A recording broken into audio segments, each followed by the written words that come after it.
మీ business ఏదైనా మీ ఊర్లో promotion చేయాలంటే అది సుమన్ టీవీతోనే సాధ్యం. ఇప్పుడే సంప్రదించండి. Welcome to Suman TV. నేను మీ శ్రవంతి. ప్రస్తుతం మనం ఇప్పుడు రాజన్న సిరిసిల్ల జిల్లా కోనరావుపేట మండలం మర్తనపేట గ్రామంలోనైతే మనం ఉన్నాము. ముండ్రాయి సందీప్ కుమార్ నిన్ననైతే వాళ్ళ పొలం దగ్గర కరెంటు షాకు తగిలి తనైతే చనిపోవడం అయితే జరిగింది. అసలు ఏం జరిగింది, అసలు పొలం దగ్గర కరెంటు తీగలు అక్కడ ఎలా ఉన్నాయి, అసలు ఎలా తెగిపడ్డాయి, అసలు ఏం జరిగింది అనేది కంప్లీట్ గా మనము వాళ్ళ ఊర్లో ఉన్నాం కాబట్టి వాళ్ళ కుటుంబ సభ్యులు కూడా ఉన్నారు. సో మనం వారిని అడిగి తెలుసుకునే ప్రయత్నం అయితే చేద్దాం.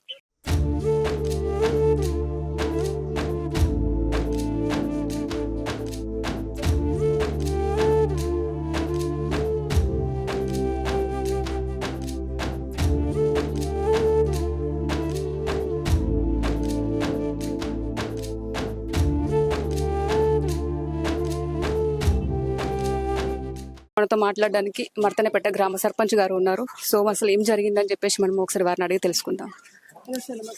నమస్తే అండి. చెప్పండి, అసలు ఏమైంది? నిన్నటి రోజున ఉదయం సందీప్ కుమార్ వాళ్ళ పొలం దగ్గరికి వెళ్ళి వాళ్ళ పశువుల షెడ్ దగ్గర వైరు లూజ్ అయి ఉంటే దాన్ని సర్దడం కోసం గ్రామస్తులు ఇద్దరుతో పాటు వాళ్ళ తమ్ముని కూడా తీసుకొని పోయిండు. అనుకోకుండా అన్ఫార్చునేట్లీ అక్కడ ఉన్న వైరు తీగకు కరెంటు షార్ట్ సర్క్యూట్ అయ్యి దాన్ని ముట్టుకోవడంతో తను కింద పడిపోవడం జరిగింది. వెంటనే వాళ్ళ తమ్ముడు అక్కడ ఉన్న పక్కన ఉన్న వారు తీసుకుని సివిల్ హాస్పిటల్ ప్రభుత్వ హాస్పిటల్ తీసుకుపోయాడు. మాకు కూడా సమాచారం ఏంగానే మేము వెంటనే వెళ్ళాం. అప్పటికే తన పల్స్ బీపీ డౌన్ అయిపోయిందని డాక్టర్ గారు నిర్దేశించి చనిపోయిందని చెప్పడం కూడా జరిగింది. చాలా మంచి వ్యక్తి, అందరితోటి కలివిడిగా ఉండి అందరితోటి కలిసి ఉండేవాడు. ఇద్దరు చిన్న పిల్లలు ఉన్నారు.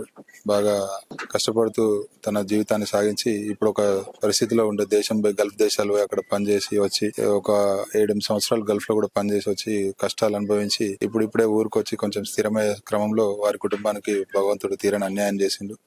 మా గ్రామంలో కూడా అందరితోటి ప్రతి ఒక్కరితోటి నవ్వుతూ ప్రతిరోజు ఎవరు కలిసినా ఎక్కడ కలిసినా అన్న తమ్మి అనుకుంటా వలసలు పెట్టి పిలిచి మాట్లాడే వ్యక్తి మా మధ్య నుంచి లేకుండా పోయిండు. వారి కుటుంబానికి ప్రభుత్వం నుంచి ఎలాంటి ఆర్థిక సాయం ఇవ్వాలని చెప్పేసి మేము గ్రామం తరఫున గ్రామ ప్రజల తరఫున మేము వారిని కోరుతా ఉన్నాం. ప్రభుత్వం వారి కుటుంబంలో చిన్నపిల్లలు ఉన్నారు కాబట్టి వారి విద్యా సదుపాయాల కోసం కావచ్చు, వారి పిల్లల భవిష్యత్తు కోసం కావచ్చు, ప్రభుత్వం కూడా ఆదుకొని వారికి సహాయ సహకారాలు అందించాలని చెప్పి మా గ్రామం తరఫున మా గ్రామ ప్రజల తరఫున నేను కోరుతా ఉన్నాను. Thank you. అప్పుడు ఎన్ని ఇయర్స్ అవుతుంది ఆయనకు పెళ్లి అయిపోయి?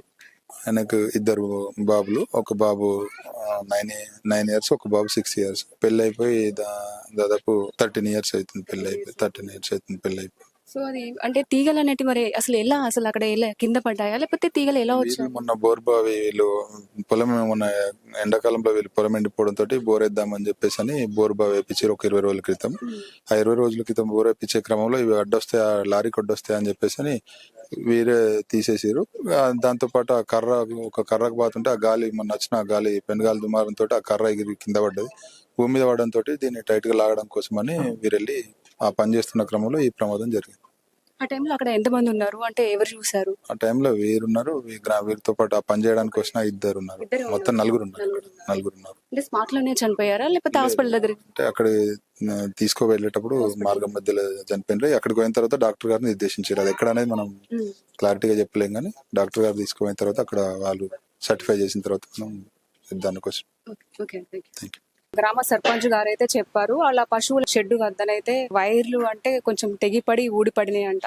సో వాటి వల్ల కరెంట్ షాక్ అయితే తగిలిందని చెప్పేసి అయితే అంటున్నారు. సో వాళ్ళ కుటుంబానికి ఏమైనా ఆర్థిక సాయం కూడా అందజేయాలి, ఎందుకంటే వాళ్ళు కొంచెం ఆర్థికంగా కూడా బాగాలేరు అని చెప్పేసి అయితే వాళ్ళైతే మనతో చెప్పడం అయితే జరిగింది. కెమెరామెన్ రవితో నేను శ్రవంతి, సుమన్ టీవీ.